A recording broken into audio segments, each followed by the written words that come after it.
Selamat datang di Sekolah Basis. Hari ini saya Julius Tandianto bersama Profesor Antoni Sudiarja, yang juga lebih kenal disebut dengan Romo Dipo ya. Banyak mahasiswa yang memanggilnya dengan Romo Dipo. Dan hari ini kita akan membahas satu tema yang sangat menarik, yaitu tentang pemikiran Albert Camus. Akan membahas lebih dalam mengenai absurditas dan pemberontakan. Nah, Romo, saya jadi tertarik. Jadi kalau menurut Romo, apa yang membuat Romo tertarik membaca Albert Camus ini? Iya, semula saya membaca dua novel Camus ini ya, L'Étranger dan La Peste. Itu agak lama sudah. Dan saya tertarik sebagai karya sastra. Saya melihat hubungan antara keduanya secara skematis waktu itu saya pikir sederhana ya. L'Étranger menceritakan atau melukiskan mengenai absurditas dan La Peste seolah-olah di situ ya menawarkan kebaruan dari L'Étranger nanti mengenai pemberontakannya ya. Jadi sepertinya secara skematis dua novel itu mewakili dua fase dari Nietzsche ya. Tetapi ternyata memang tidak sederhana dan karena itu kita perlu membicarakan itu ya hubungan antara absurditas dan pemberontakan itu di dalam dua novel itu. Jadi Romo lebih tertarik pada karya sastra yang ditulis oleh Camus semula ya. Kalau karya filosofi itu harus pikir-pikir, susah dan berat ya. Tapi bisa dinikmati juga kedua-duanya. Ya. Baik, jadi hari ini kita akan membahas dua tema besar Romo ya dari pemikiran Camus tentang absurditas dan pemberontakan. Nah, untuk yang pertama Romo, mungkin saya juga jadi tertarik. Apa yang dimaksud dengan absurditas menurut kamu? Ya, absurditas tidak diterangkan bagaimana apa itu absurditas ya. Tapi mungkin saya bisa menjelaskan sedikit dari pengalaman Albert Camus sendiri dari hidup awalnya. Mungkin biar sedikit juga ada informasi mengenai biografi dia ya. Jadi dia seorang Perancis ya, lahir di Aljazair. Dan karena itu mereka disebut les pieds noirs ya, artinya orang yang kakinya kotor ya, orang Prancis. Dari satu sisi, dari satu pihak dia dihargai sebagai seorang Prancis di Aljazair ya, lebih tinggi dari orang Arab di dalam koloni itu ya. Tetapi dari lain pihak dia juga tidak direndahkan ya, boleh dikata di sini ya dengan istilah les pieds noirs itu. Nah, Albert Camus itu waktu kecil dia sudah mengalami penderitaan ya, lahir pada tahun 1913 ditinggal ayahnya Perang Dunia Pertama dan meninggal di Prancis ya, sehingga dia masa kecil tidak pernah ketemu dengan ayahnya ya. Ibunya seorang miskin ya dan buta huruf konon ya. Lalu pada usia 17 tahun dia mengalami TBC ya, penyakit yang sangat tidak mengenakan ya, dan dia harus diungsikan atau diisolasikan ke rumah pamannya di sana. Tetapi kamu ini juga mendapat kesempatan untuk nantinya juga belajar di Universitas Aljazair ya, juga belajar filsafat ya, mengenal Nietzsche pertama dan juga kebudayaan Yunani. Dan kemudian mengalami berbagai macam hal ya, dia sangat merasakan ya penindasan Prancis di Aljazair itu ya, sebagai koloni ya, dan kemudian juga nanti Perang Dunia Kedua dia mengalaminya dan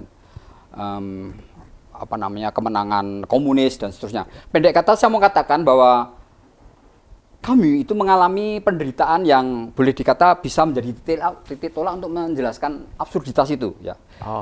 Jadi absurditas bukan per se, bukan penderitaan itu sendiri ya, tetapi dengan penderitaan itu dia memperlihatkan ya, merefleksikan dari penderitaan itu ya, adanya keterpecahan ya antara keinginan, cita-cita ya, hasrat kebahagiaan di satu pihak ya, dan dunia tidak menjawabnya ya, dan banyak hal yang kemudian dia pikirkan ya, banyak hal yang kontradiksi di dalam dunia ini, sehingga ada suatu perasaan yang tidak enak ya, dia tidak suka dengan kenyataan ini ya. Tetapi itu adalah realitas yang harus diterima ya. Jadi realitas yang tidak bisa dielakkan begitu ya. Jadi kalau dikatakan apa konsepnya mungkin agak sulit, karena kalau nanti ada konsep lalu menjadi jelas absurditas itu apa. Justru absurd ya. Absurd itu sesuatu yang tidak masuk akal, tidak bisa diterima akal, tidak bisa diterima perasaan dan sebagainya yang menggejala di dalam kehidupan itu ya. Mungkin secara ringkas begitu ya. Nanti mungkin bisa kita perpanjang kita lihat dalam hidupnya itu. Jadi kalau saya boleh sederhanakan Romo ya, absurditas ini berkaitan erat dengan penderitaan yang dialami secara personal oleh kamu, dan juga ada poin tentang ketidakbermaknaan begitu ya dalam hidup ini. Ini menarik Romo, karena kalau kita melihat situasi di Prancis pada waktu itu kan ada aliran yang cukup terkenal ya, aliran pemikiran atau gerakan filsafat begitu yang bernama eksistensialisme. Nah, bagaimana relasi kamu dengan eksistensialisme ini? Ya, kamu sering dianggap seorang eksistensialis ya, meskipun dia sendiri banyak kali menolak itu ya.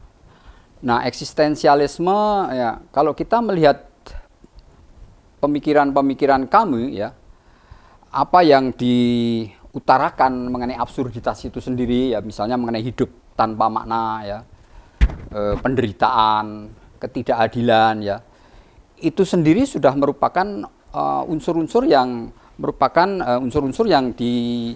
dianggap sebagai bagian dari eksistensialis ya. Nanti kemudian pencarian makna dari hidup ini ya, individualitas yang kuat ya, lalu juga ya banyak hal tentang eksistensialisme itu tidak mau menerima ya hal-hal yang sudah tidak bisa menerima hal-hal yang diandaikan ya, yang sudah pasti ya, misalnya apalagi terutama ketuhanan dan agama gitu ya, yang dianggap itu menentukan dia sebagai manusia gitu ya. Itu eksistensialisme kan menolak hal-hal yang esensial, yang dianggap esensi gitu ya, lawannya dari eksistensialisme itu yang. Dan dari situ ya mau tidak mau dia menjalankan kehidupan eksistensialis atau pemikirannya memberikan unsur-unsur eksistensialis ya. Tetapi ada kelebihannya atau perbedaannya sehingga dia tidak mau disebut eksistensialisme itu. Itu nanti akan kelihatan di dalam pemberontakannya itu ya.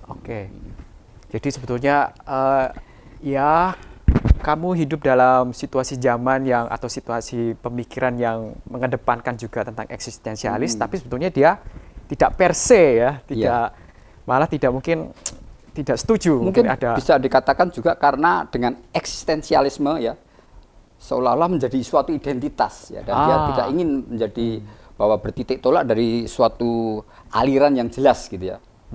Identitas kan absurd itu tidak bisa dijelaskan dengan titik tolak yang sudah mapan gitu ya. Meskipun eksistensialisme ya, kalau kita melihat atau membaca Walter Kaufmann itu ya, dari eksistensialisme ke masalah humanisme itu, di situ dikatakan bahwa eksistensialisme memang bukan aliran ya, tetapi suatu penamaan saja dari berbagai macam tokoh filsafat, filosof yang mempunyai pemikiran sejenis seperti itu gitu.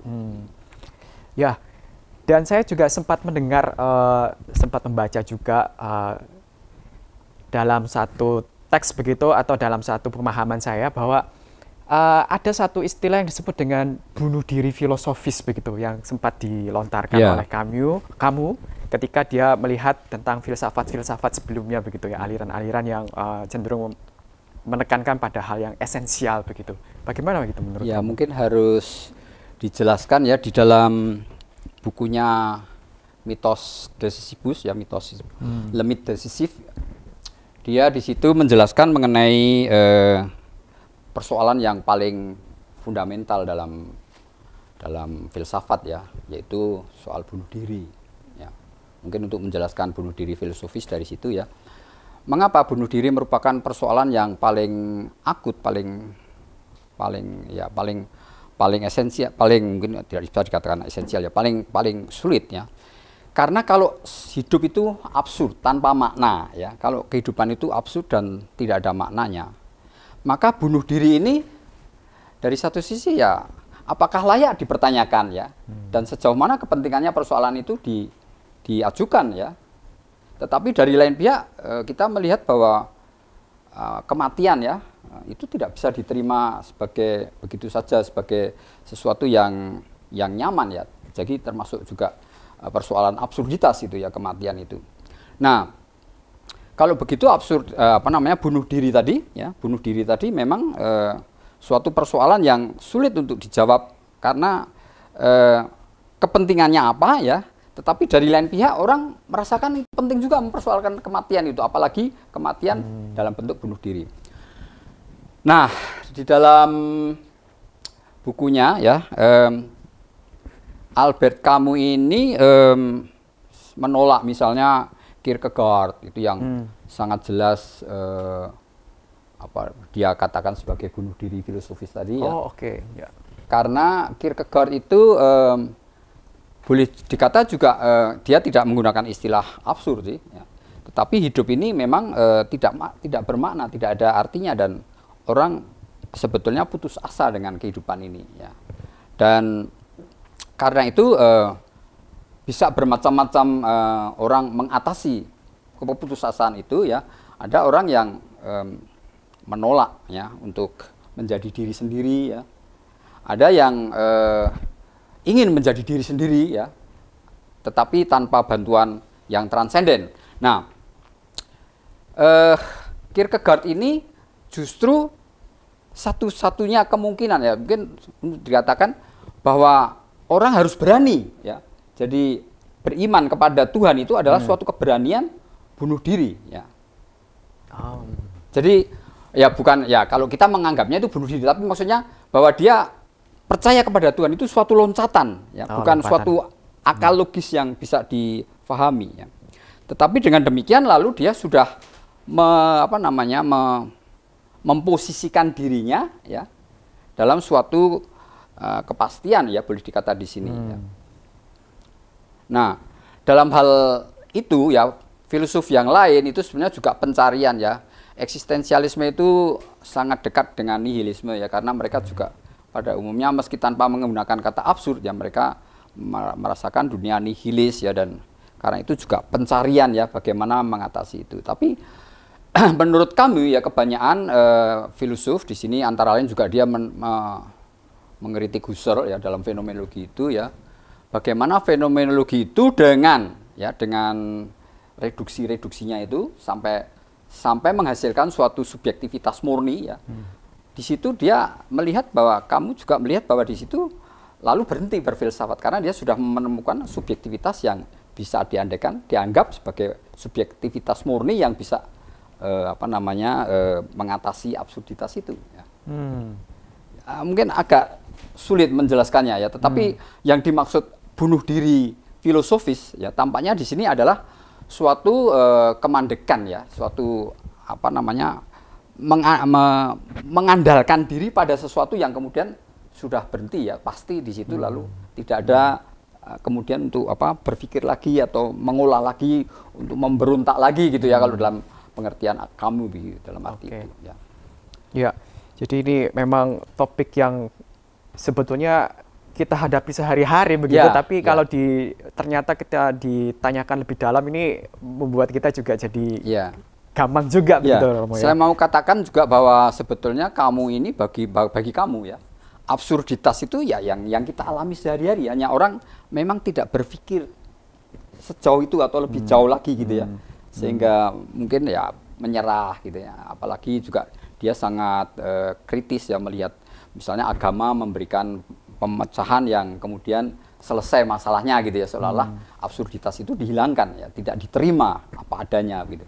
Jadi dalam hidup sehari-hari sebetulnya kan dia mengalami juga sebetulnya ya kekecewaan yang sangat mendalam yang kemudian sebetulnya sulit diatasi, itu yang harus diterima itu. Oke, jadi kalau boleh saya simpulkan Romo ya, ketika kamu membahas tentang absurditas ini, dia punya semacam kerangka pemaknaan yang berasal dari kehidupan sehari-hari ya. Jadi penderitaan yang sangat personal dan juga keputusan-keputusan individu begitu ya, yang relevan begitu, yang sangat dekat dengan kita. Jadi ini memang sangat menarik tema tentang absurditas ini.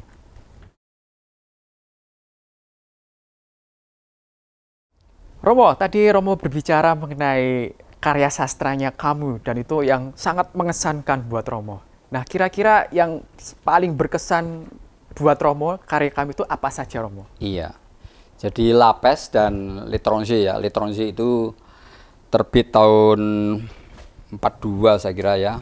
Dan 42 dan Lapes itu 47 ya. Ada selisih 5 tahun. 5 tahun. Saya waktu membaca dua novel itu memang melihat dua fase ya. Camus ya, seperti sering dikatakan bahwa itu dua fase Camus dalam filsafatnya ya. L'Étranger itu melukiskan mengenai absurditas ya. Dan dalam Lapes itu ada kebaruannya, yaitu absurditas itu tidak hanya diterima begitu saja, suatu realitas yang tidak terelakkan ya, tetapi ada semacam tarian moral ya, orang harus bereaksi atau bukan harus ya dalam arti tertentu, tapi ada sesuatu penolakan terhadap absurditas itu ya. Nah, kalau Romo lebih suka yang mana, Bro? L'Étranger atau Lapes, Bro? Ya, lebih Lapes ya. Lapes Lapes, itu memang khususnya karena kaitan dengan pandemi sekarang ini yang mau saya utarakan juga dalam kesempatan ini, karena itu mengangkat persoalan ya. Ya, kedua-duanya mengangkat persoalan pasti ya juga. Di dalam L'Étranger itu ya ada hanya satu tokoh ya. Namanya Meursault ya. Meursault ini dianggap seorang tokoh absurd ya. Meursault ini seorang tokoh absurd, dilukiskan oleh Albert Camus sebagai orang yang dalam arti ini ya, étranger itu memang bisa diartikan aneh, asing ya. Agak sulit memastikan juga. Saya pernah membaca ada orang yang menerjemahkan dalam bahasa Jawa itu ya. Mungkin teman-teman itu sudah lama itu, saya tidak tahu. Oh ya, para gitu. Itu namanya dia menerjemahkan Jobo. Jobo itu artinya di luar. Oh iya, di luar. Tetapi memang yang dilukiskan dalam L'Étranger itu adalah tokoh Meursault ini yang aneh, tidak biasa, berbeda dari orang-orang lain pada umumnya ya. Jadi diceritakan misalnya ketika dia diberi kabar bahwa ibunya meninggal, ya ibunya itu hidup di rumah jombo ya, dan dia diberi kabar bahwa ibunya meninggal. Dia hanya mengatakan, wah ada telegram hari ini, entah ini hari ini atau kemarin ya, sepertinya tidak peduli ya, ibu meninggal ya. Dan ketika dia berkabung di sana ya, ikut perayaan pemakamannya itu juga tidak ada rasa sedih atau apa ya. Bahkan yang sangat ironis ya, kamu ini menulisnya sangat ironis. Jadi sesudah melihat penguburan itu, dia malah mengajak pacarnya itu nonton film komedi. Wah, ini baru saja berkabung ya, masa perkabungan yang seharusnya dijalankan oleh orang Kristiani di Prancis pada itu ya. Masa kabung itu kan 7 hari atau berapa hari, malah dia nonton film. Filmnya pun yang ditonton adalah komedi. Ini kan suatu hal yang ini gimana ya orang ini ya. Jadi Meursault memang seorang yang tidak berperasaan, tidak mempunyai atraksi atau tertarik pada sesuatu hal ya. Jadi untuk memperjelas absurditas tadi ya. Jadi dalam buku yang pertama ini ya, misalnya Meursault ini oleh pacarnya ditanya, kamu itu sebenarnya mencintai saya atau tidak gitu ya. Maksudnya mau kawin dengan saya atau enggak ya. Bagi dia seks megal ya, sama aja kawin atau tidak kawin ya. Mungkin ya perkawinan mungkin perlu atau tidak itu kan sesuatu hal yang esensial ya untuk orang biasa di dalam masyarakat ya.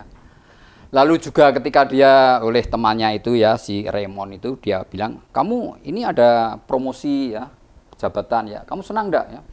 Saya megal ya. Tidak ada, ya ini saya senang, menyenangkan gitu atau apa. Bahkan ya, dan terakhir pada L'Étranger itu memang kasusnya kan sebetulnya pembunuhan ya. Dia itu membunuh seorang Arab Aljazair ya. Dan orang Arab ini adalah adik orang Arab ini adalah pacar atau dipermainkan oleh teman si Meursault ini ya. Dan dia ingin ingin mempersoalkan itu ya, dan ingin membela adiknya kan begitu ya. Dan konon si Meursault ini menembak orang Arab yang tidak diberi nama ini ya, hanya karena dia melihat kelibat pisau yang kena matahari ya. Lalu ketika ditanya mengapa membunuh orang itu ya, tidak ada penjelasan. Dia tahu mungkin karena matahari itu ya, matahari kena belati menyilaukan, lalu dia memberi reaksi spontan begitu ya. Jadi mau mengatakan Meursault ini ya, novel ini absurditas itu semacam itu, tidak bisa dipahami mengapa, dan tidak ada orang ini, tokoh Meursault ini, tokoh yang absurd ini hidup di tengah-tengah yang harusnya begini, harusnya begitu ya, menurut kebiasaan yang lumrah gitu, yang wajar. Nah, dengan demikian saya melihat bahwa di situ memang persoalan absurd itu sangat jelas di situ dikemukakan di dalam Lapes, dalam L'Étranger ini ya. Memang kamu tidak hanya menulis novel ya, dia sebetulnya juga menulis esai ya, yang tadi saya sebut ya, Le Mythe de Sisyphe itu esainya mengenai beberapa artikel yang mengenai absurditas itu ya. Dan kemudian juga yang tidak boleh dilupakan adalah teater ya, dia sangat suka dengan teater dan dia menulis Caligula, di situ juga ditunjukkan persoalan absurditas itu. Tetapi sejauh ini ya, jadi kalau kita melihat L'Étranger itu ya sampai di situ kami memusatkan diri pada persoalan absurditas ya, dan ingin mengutarakan ya dengan esai, dengan novel, dengan drama yang mengenai apa itu persoalan absurditas yang sangat kompleks itu ya. Nah, ini sangat berbeda dengan Lapes. Ya, Lapes. Dan Lapes ini juga bersama dengan esainya ya, esainya L'Homme Révolté itu ya. Nanti pemberontakan itu dalam banyak dibahas di dalam buku itu ya. Dan kemudian juga dalam drama atau teater ya, teater Malentendu ya. Tapi saya kira saya tidak pasti ya, yang memang antara absurditas dan bagian kedua pemberontakan ini memang ada perpindahan yang tidak selalu jelas gitu kan. Kadang-kadang orang menyebutnya les justes atau pembunuh yang dibenarkan atau dalam drama itu ya.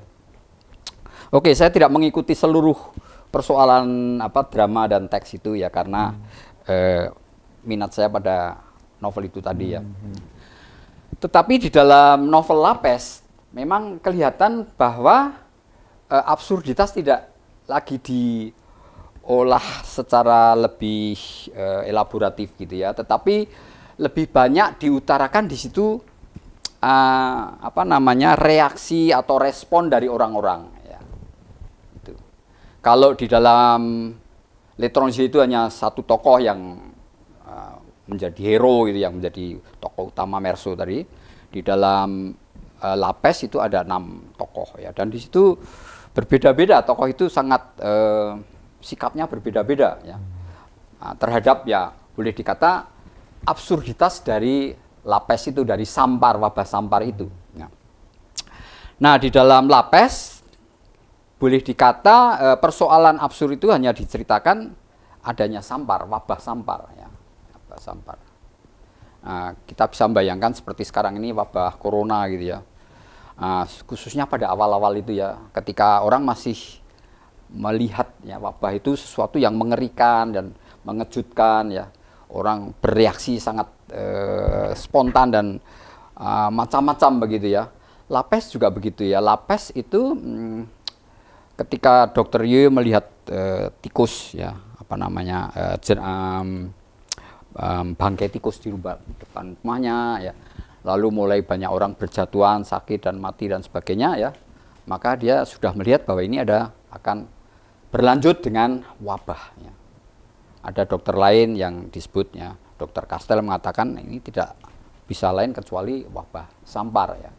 Lalu itu dijelaskan ya, bagian pertama itu sebagai keadaan yang tidak bisa dihindari ya. Lalu diputuskan kota ditutup ya, tidak bisa orang keluar masuk, orang yang di dalam tidak bisa keluar, orang yang di luar tidak bisa lockdown masuk. ya. Ya lockdown. Yang dalam istilah sekarang lockdown itu ya. Nah, lockdown itu ngeri enggak sih? Mungkin teman-teman di pendengar juga bisa menilai ya, lockdown itu apa ya? Apa perasaannya gitu ya? Yang ya memang ada macam-macam. Kalau orang yang hidupnya tidak pernah kerja di luar, sudah aman di rumah ya memang sepertinya tidak ada masalah gitu ya. Seperti itu. Tapi orang yang harus kerja keluar itu kan dengan lockdown itu dia mata pencariannya dan bagaimana memperoleh ya. Maka memang nanti ada persoalan juga, apakah kita ini satu kapal bersama atau kita berbeda-beda kapalnya itu ya. Mungkin dalam masalah etika nanti kita persoalkan itu ya. Nah, dalam hal ini ya lalu dilukiskan oleh kami dalam Lapes itu, bagaimana ya selain Dr. Yu tadi ya, Dr. Yu yang dengan jernih mau melihat kenyataan yang tidak bisa dihindari ya, human condition itu ya, absurditas ini ya sudah hidup diterima begitu, seperti itu ya. Lalu ada tokoh lain yang bisa dikemukakan dalam hal ini ya, berbagai 6 ya setidaknya ya.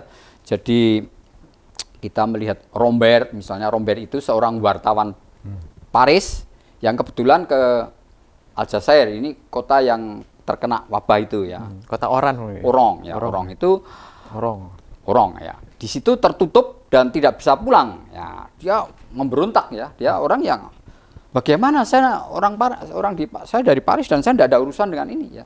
Tetapi masalahnya tidak ada aturan, Anda sudah masuk dan tidak bisa keluar ya. Itu Rombert. Nah, nantinya Rombert ini pada akhirnya ketika surat keluar ya, ternyata diizinkan, dia justru tidak mau keluar karena merasa solider dengan orang-orang yang ada di situ ya. Lalu yang menarik juga tokoh pastor, ya, Pastor Panelu ya. Pastor itu kan biasanya kaitannya dengan dosa gitu ya. Ini adalah hukuman Tuhan ya, wabah ini. Maka bertobatlah ya, supaya diampuni dan mungkin dengan demikian wabah bisa hilang begitu ya. Nah, Pastor Panelu ini pun nanti berubah ketika ya dia ditolak oleh mereka yang ateis ini, tidak percaya bahwa ada dosa yang menyebabkan wabah, hubungannya apa ya. Dan dia baru tersadar ketika anak Hakim Otong ya, seorang anak kecil ya, yang menderita sampar dan mati. Akhirnya kalau dikaitkan dengan dosa, apa dosanya dia? Kenapa anak kecil yang tidak bersalah itu juga harus mati ya? Lalu dia baru mulai melihat bahwa memang tidak ada kaitannya itu ya, antara hukuman ya, antara dosa dan wabah ini ya. Dan itu membuat juga perubahan pikiran dalam Pastor Panelu ini ya. Ada lagi yang 6 itu ya, Toru, pembantu dokter ya, pasien, dia ini meninggal ya, dan dalam pemberontakannya itu dia mengatakan ya, saya ingin menjadi santo sebenarnya ya. Santo, tapi santo tanpa Tuhan. Nah, santo apa itu ya? Jadi gambaran mengenai kesucian atau keutamaan macam apa itu ya, tanpa Tuhan itu ya. Di situ juga nanti juga persoalan apakah dimungkinkan moral tanpa Tuhan gitu ya. Lalu ada Cotard ini mungkin juga salah satu contoh dari reaksi yang terhadap absurd yang ya dia memanfaatkan absurditas itu ya, situasi wabah itu dengan menggunakan dengan pasaran gelap gitu ya. Jadi menggunakan pemalsuan surat atau bagaimana untuk mencari untung ya. Ini contoh dari ya dalam waktu kita mengalami wabah pandemi di pertama itu kan masker mahal sekali ya. Ada yang mencari kesempatan untuk keuntungan macam itu ya. Ini ya, mungkin obat atau obat macam-macam yang ditawarkan dengan. Nah, jadi yang mau dikatakan adalah bahwa respon dari banyak orang itu berbagai macam itu tidak jelas atau tidak ada normanya ya, mau bersikap apa terhadap wabah itu ya. Nah, saya kira di sini nanti juga persoalan moral sangat menarik di sini ya. Moral macam apa dalam menghadapi wabah seperti itu ya. Jadi dengan kata lain, L'Étranger dan Lapes ini memang dua novel yang seperti dikatakan oleh banyak analis ya, dua novel yang memperlihatkan dua fase pemikiran Camus ya. Fase pertama itu fase absurditas ya, mengelaborasi suasana human condition, keadaan manusia yang tak bisa dielakkan, yaitu dunia yang tanpa makna, hidup yang tanpa makna itu ya. Di satu pihak manusia menginginkan penjelasan atau menginginkan kebahagiaan, keadilan dan sebagainya. Dari lain pihak dunia tidak bisa menjawab, tidak memberikan jawaban yang masuk akal dan sebagainya itu. Sementara yang Lapes ini kemudian agak lebih ke sini ya. Jadi sesudah absurditas itu dijelaskan dalam wabah itu, reaksi-reaksi itu ya, itu sepertinya dia mau memunculkan ya, memperlihatkan bahwa ada ada apa namanya reaksi kodrat manusia untuk melawan itu ya. Nah, itu yang nanti akan dikembangkan di dalam etika itu. Oke. Dalam Saya kira ini menarik Romo ya. Jadi kedua novel ini ternyata membicarakan tentang absurditas, tapi ada kebaruan ya di dalam Lapes itu. Dan saya kira kebaruannya itu muncul dalam nuansa ada rasa tanggung jawab di situ ya dibandingkan dengan yang pertama. Oke. Ini menjadi tawaran yang menarik dari kamu mengenai apakah absurditas. Tanggung jawab itu suatu tanggung jawab moral atau apa, itu memang persoalan yang secara filosofis ya, masalah etika yang baru mungkin ya dalam berlawan dengan absurditas ini ya. Dan kita akan membahasnya lebih lanjut, Romo. Okay.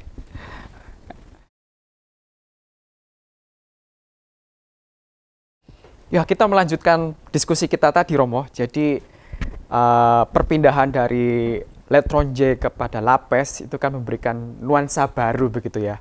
Dan saya kira ini menjadi topik yang menarik kalau kita hubungkan dengan pengertian moral begitu. Jadi bagaimana kaitannya dengan moral itu, Romo? Nah, ini yang dalam arti tertentu yang sulit di sini ya. Jadi ketika saya membaca L'Étranger lalu Lapes ya, dan mempelajari Camus, bahwa Camus itu ya dalam arti dia mau membahas ya, bukan hanya sekedar melemparkan ini masalah absurditas ya. So what ya, lantas bagaimana ya. Nah, di dalam L'Homme Révolté itu ya, dalam manusia pemberontak gitu ya, dia mengutarakan pemberontakan itu sebagai ya semacam moral ya, saya katakan tanda kutip moral, karena moral dalam arti ini juga memang agak khusus ya.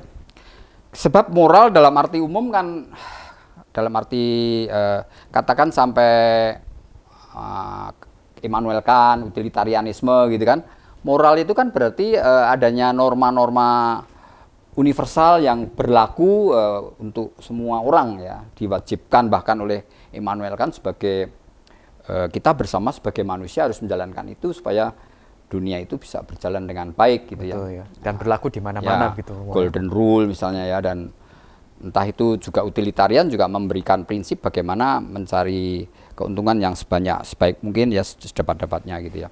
Dengan kata lain, memang moral dalam arti klasik, dalam arti umum itu ada norma, prinsip yang sudah ditetapkan gitu ya, semacam a priori gitu ya. Sebetulnya ya memang sesudah masa modern ya, mungkin sedikit etika enggak apa-apa ya. Oh, tentu Romo, ini untuk memberikan penjelasan. Karena saya tertarik dengan etika di sini karena sesudah masa modern ya, misalnya dengan munculnya etika kepedulian ya, prinsip-prinsip itu mulai ditolak ya. Orang lebih bukan prinsip lagi tapi relasi ya.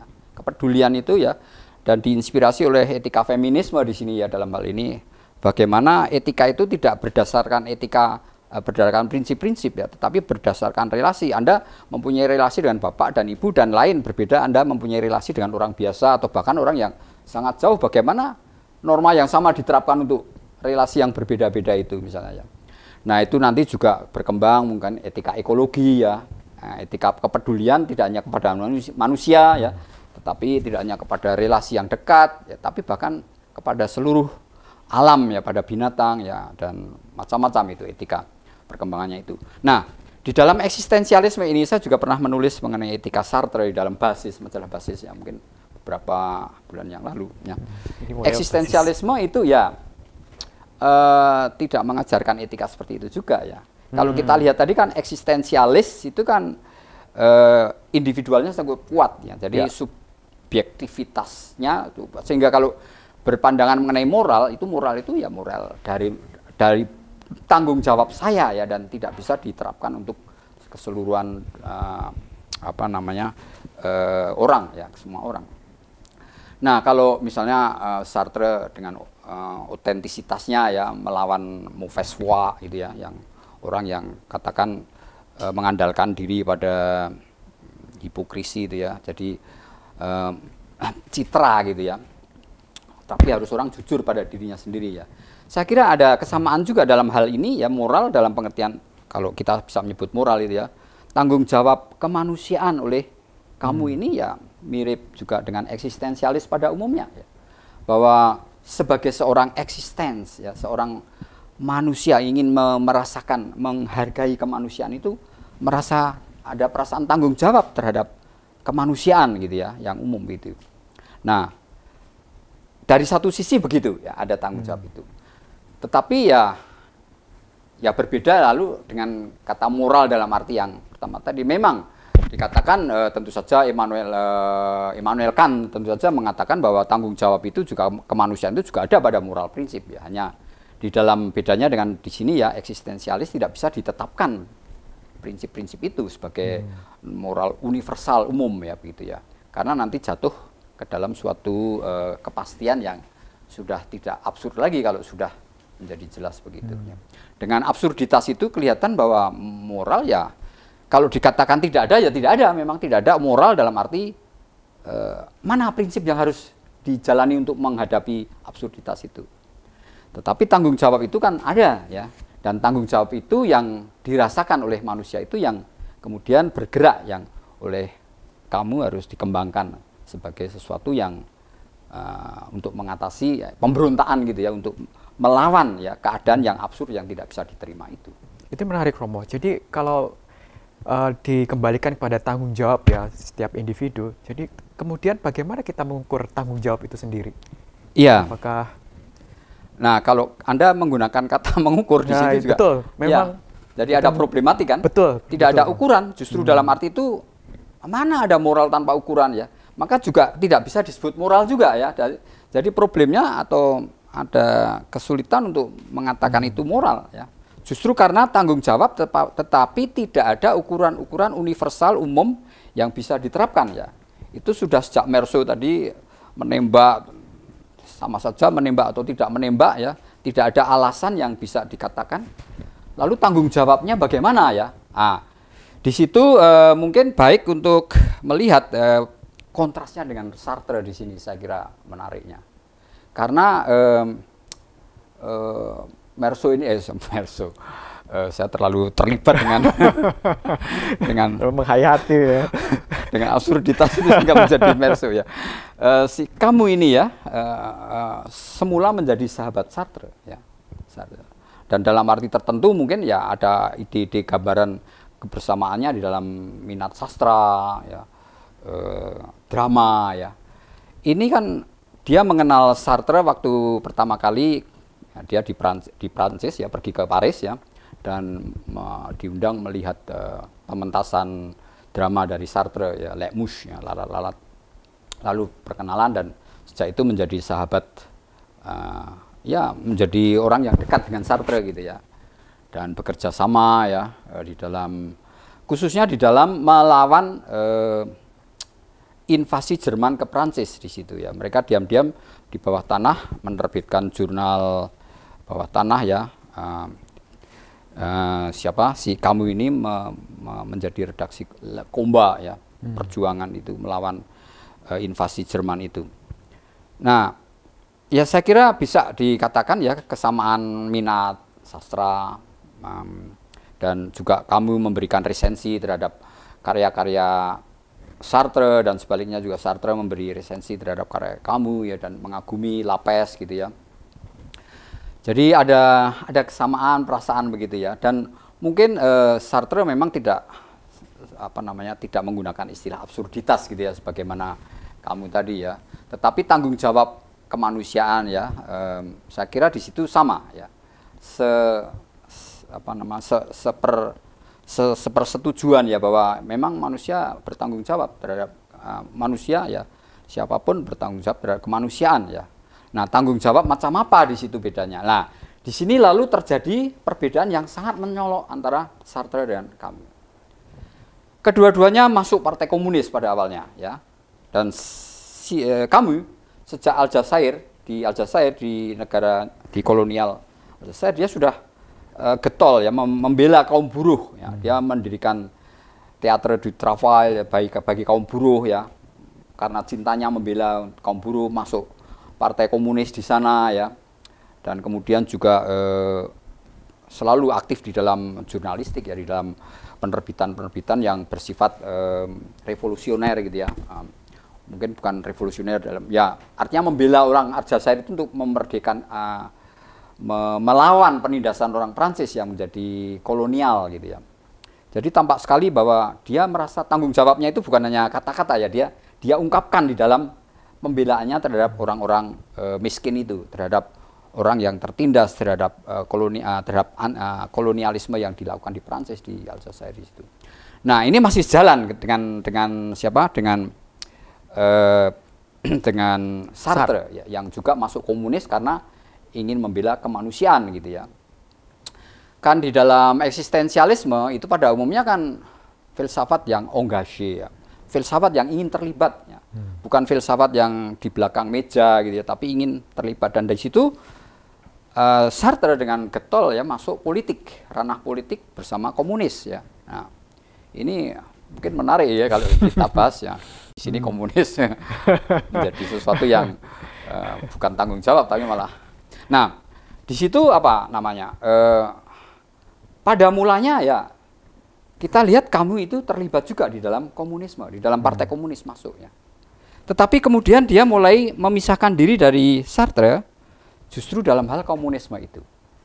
Dia kemudian merefleksikan dan melihat bahwa revolusi Rusia ya, yang menghasilkan totalitarianisme, totalitarianisme, komunisme, sosialisme di Rusia ya, yang pada akhirnya menurut dia ya tidak ada bedanya dengan sikap kaum Nazi ya, yang juga totaliter ya, apalagi menindas pembasmian orang Yahudi di situ ya.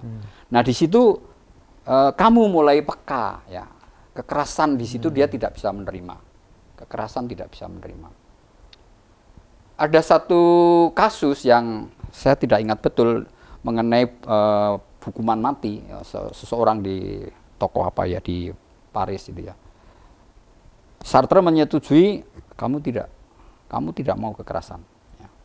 Bagi Sartre, kekerasan ya bahkan juga pembunuhan itu dimungkinkan untuk perbaikan. Oke. Itu tampaknya Sartre tidak apa namanya. Artinya ada hal yang perlu ya untuk perbaikan itu kalau perlu. Itu suatu risiko gitu.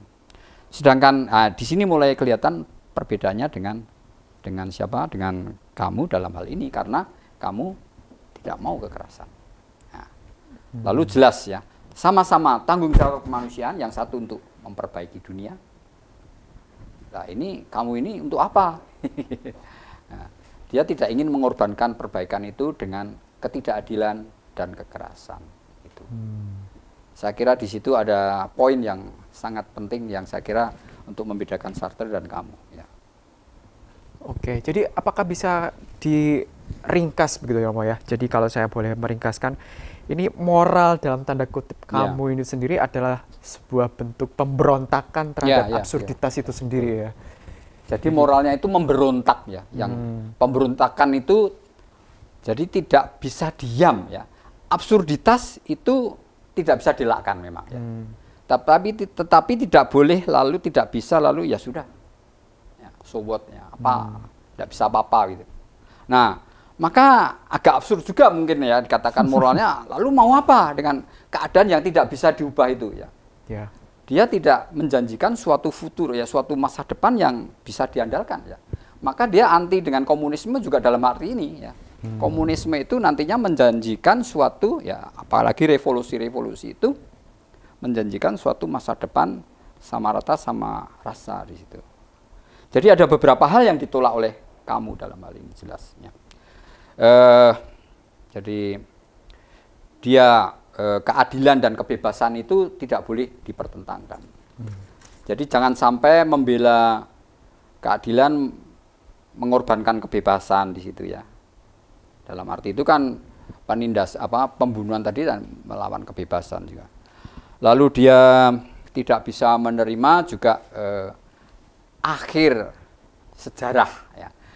Jadi sepertinya kan kalau kita mengikuti Marxisme itu kan sejarah akan berakhir dengan suatu akhir yang penyelesaian soal gitu ya. Seolah-olah absurditas akan selesai dengan itu kan. Tidak ada lagi kelas ya, gitu, semua. Tidak ada kelas penindas dan buruh dan majikan, tidak ada pemilik alat-alat produksi dan karyawan dan seterusnya. Lalu juga dia jadi menolak sejarah itu ya, dalam arti itu ya, penentuan sejarah itu. Dia saya kira juga menolak absolutisme pandangan gitu. Nah, ini seringkali yang terjadi kita dalam hal ini orang berdebat ya seolah-olah saya yang benar di situ. Pandangan di situ ya biasa kan. Jadi juga mengenai pandemi ini siapa yang benar, obat mana. Orang kalau sudah kena absurd itu lalu ini yang paling benar, ayo cepat-cepat ini apa namanya mendesak untuk diciptakan, misalnya dulu ada kasus apa itu vaksin Nusantara dan sebagainya, lalu menjadi politik kan di situ. Nah, kamu tidak suka politik, dia tidak masuk politik ya, jadi meninggalkan komunisme dengan keluar dari politik itu. Ada hal yang menarik yang dikemukakan oleh siapa ini yang saya baca di situ. Jadi saya tidak ingat persisnya, tapi kira-kira intinya begini. Jadi Sartre dengan otentisitasnya, tanggung jawab kemanusiaannya, ya, itu masuk Partai Komunis, tanggung jawab, terlibatnya. Nah, sedangkan Camus dengan kejernihan kesadaran, ya, lucidity, ya, dia diungkapkan di situ juga satu tema yang penting untuk kamu ini ya, kejernihan. Ya, kejernihan dia maksudkan apa ya? Di sini mungkin seperti Dr. Yu itu ya, yang tahu bahwa ada absurditas yang tidak bisa ditolak, tetapi tahu ada tanggung jawab. Demi kejernihan pikiran yang itu dia meninggalkan komunisme gitu ya. Karena dia mungkin bagi dia jernih, dengan pikiran yang kesadaran yang jernih, dia meninggalkan sesuatu yang merusak itu ya. Dan itu nanti diungkapkan di dalam apa namanya pidatonya waktu menerima hadiah Nobel. Jadi di situ sama-sama tanggung jawab ya keduanya itu ya, tanggung jawab terhadap kemanusiaan. Yang satu justru dengan perbaikan dunia ya, dengan masuk dengan Partai Komunis itu, yang satu tanggung jawabnya dengan keluar dari situ ya. Itu sangat menarik di situ. Itu. Nah, salah satu contoh yang diberikan oleh Camus ya, itu juga dalam ise atau dalam fiksi ya, Lettre à un ami allemand ya, dalam surat-surat kepada seorang teman Jerman ya. Di situ dengan gaya apa dialog dan surat, dengan daya surat, kayak bersurat ya. Ya, seringkali kan filsuf ini memang tidak menguraikan dengan filsafat gitu ya, dengan gaya metafor ya, surat, tapi surat ungkapan gitu kan, lebih surat itu lebih ungkapan dari dalam. Dikatakan ya orang Jerman ini, seorang teman ini ya, un ami allemand ini membela diri, mengapa dia menjadi pengikut Nazi ya. Kamu mengatakan saya memahami ya, bahwa ketika kamu bingung melihat dunia ini absurd ya, semua tidak berjalan dengan baik, yang diharapkan tidak terjadi ya, lalu kamu masuk menjadi menyetujui dengan Nazi yang akan menjadi apa namanya pemerintahan di negaramu. Saya memahami ya. Jadi suatu pemberontakan terhadap absurditas kan itu kan, jalan keluar dari absurditas. Tetapi saya tidak akan menerima bahwa kamu membenarkan diri untuk semua. Kalau semua seperti kamu ya, lalu mengambil jalan seperti itu, maka akan terjadi ya, pertama itu kamu seolah-olah bisa mengatasi absurditas dengan cara itu. Ya. Seolah-olah absurditas mau diatasi, ini yang kamu tidak mau mengatasi absurditas itu. Absurditas itu harus diterima ya. Lalu absolutisme, dia mengabsolutkan pemerintahan Nazi itu kan, dalam arti itu dia tidak bisa terima itu. Jadi dengan kata lain memang harus memberontak ya. Mungkin kata harus ini pun saya harus hati-hati mengatakan, karena filsafat selalu membuat kita terjerembab dalam pengertian ya. Karena kalau harus selalu berarti kan semua gitu kan. Betul. Nah, sebuah imperatif. Pendek kata dia mengatakan bahwa ya, menurut seorang analis ya, saya kira dalam John Foley di Albert Camus itu, dia mengatakan ini kodrat manusia yang memberontak itu. Oh, oke. Bahwa semua orang itu, jadi tidak usah dipaksakan, itu dengan sendirinya akan akan memberontak. Akan memberontak. Tapi bentuk pemberontakannya itu yang bisa berbeda-beda ya. Pemberontakan bisa menjadi suatu revolusi ya, yang kemudian dengan sistematik ya, dengan organisasi yang kuat begitu ya, menimbulkan revolusi, bahkan suatu cita-cita yang utopis menurut dia karena akan menghilangkan atau memecahkan, menghilangkan persoalan absurditas ini. Satu pertanyaan Romo yang menggelitik buat saya. Jadi ketika Romo menggali tema tentang absurditas dan pemberontakan ini, kemudian dan cukup intensif ya Romo, kemudian mengaitkannya dengan kondisi hari ini. Oh, iya. Bagaimana Romo Ya. menyikapinya itu? Apakah Romo punya semacam wah Ya. cocok ini dengan Iya, ya, situasi justru pada itu saya Pak? pilih Bagaimana refleksi? Lapes itu karena kondisi teman-teman boleh tahu ya, kondisi apa COVID sekarang ini ya. Kan pernah ada yang mengatakan we are in a same boat ya. Kita semua ada di satu kapal. Memang kalau kita mau efektif gitu kan, dalam satu kapal ya ada satu nakoda, kita tunduk pada satu nakoda itu untuk menjalankan apa yang diperintahkan gitu kan, lalu arahnya jelas. Ya. Tapi apa artinya itu kalau ada satu nakoda, kan berarti mengalahkan kebebasan orang-orang yang ada dalam kapal itu gitu ya. Saya bayangkan begitu ya, kalau saya kaitkan dengan COVID begitu ya. Lalu akibatnya apa ya? Akibatnya cita-cita itu mengalahkan kebebasan ya, dan dengan begitu juga ketidakadilan bisa terjadi gitu ya. Tetapi kalau tidak satu nakoda lalu bagaimana ya? Nah, itu juga persoalan kan. Nah, itulah absurditas yang harus diterima ya. Tetapi kamu mengatakan kita tidak boleh menyerah ya, lalu terserah gitu ya. Dia mengatakan bahwa ya karena kondisi seperti itu yang tidak bisa diterima, tidak bisa diakui ya, dia harus diterima gitu ya. Kita harus hidup dalam itu, tetapi kita harus menolak dengan pemberontakan. Dan pemberontakan itu secara ringkas ya, dia mengatakan ya kreatif, orang mesti kreatif secara langsung gitu, apa yang harus dilakukan ya. Dan poin kedua itu solidaritas. Solidaritas itu hal yang penting bagi kamu ya, karena ini tadi ya, misalnya absolutisme ya, mempercayakan diri pada sejarah lalu utopis kan, lalu mengalahkan hal-hal pihak-pihak lain yang seolah-olah berlawanan satu sama lain. Ya. Nah, solidaritas ini bukan solidaritas karena adanya ajaran yang sama ya, seperti agama itu ya, doktrin lalu menyatukan. Enggak, justru karena tidak ada ajaran ini ya. Maka kreativitas di situ suatu kata yang penting meskipun tidak mudah ya, dalam arti setiap orang berhak revolt ya, memberontak dengan kreativitasnya sendiri. Nah, kata-kata sambutannya waktu menerima hadiah Nobel ini mungkin cocok dalam arti ini ya. Jadi dia mengatakan bahwa jadi saya tidak mengutip apa namanya kata aslinya ya, tapi intinya begini. Maaf ya sebentar ya. Jadi supaya agak persis di situ ya. Setiap generasi ini tampaknya menyinggung, menyindir Sartre juga. Setiap generasi tentunya yakin untuk membaktikan diri demi pembangunan dunia. Ya. Namun generasi saya, ya, dia memberikan dirinya sendiri. Saya tahu bahwa tidak akan melakukan itu. Melakukan apa ya? Saya bayangkan dia melakukan untuk berjuang ya, kemanusiaan, membangun dunia itu ya. Akan tetapi tugasnya mungkin lebih besar, yakni mencegah agar dunia tidak musnah. Nah, ini kata yang singkat ini yang mungkin sangat mendalam, dan apa artinya ya? Ya, bagaimana tidak ada jawaban ya, dia tidak memberikan jawaban. Jadi intinya dia tidak ingin membangun dunia karena tidak bisa dibangun dengan absurditas itu.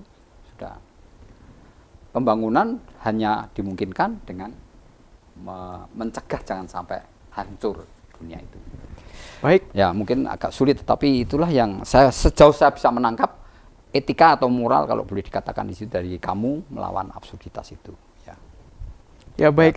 Ya. Terima kasih Romo atas paparan mengenai pemikiran Camus, khususnya mengenai topik absurditas dengan pemberontakan. Kalau saya boleh simpulkan, yang menarik buat saya pada diskusi kita hari ini adalah kejernihan pemberontakan di tengah absurditas. Jadi pemberontak itu sebetulnya adalah sebuah kejernihan di tengah absurditas hidup ini ya Romo. tentu saja ini akan menjadi suatu diskusi yang menarik. Saya kira rekan-rekan pendengar atau di rumah juga akan mendiskusikan ini pada sesi berikutnya. Terima kasih Romo Dipo atas kesediaannya sudah memberikan pengantar yang sangat baik mengenai absurditas dan pemberontakan. Terima kasih, semoga ini bisa membuka wawasan ya kita juga terhadap situasi yang kita hadapi sekarang ini ya, dan menjadi pemikiran yang bisa dikembangkan ya. Terima kasih.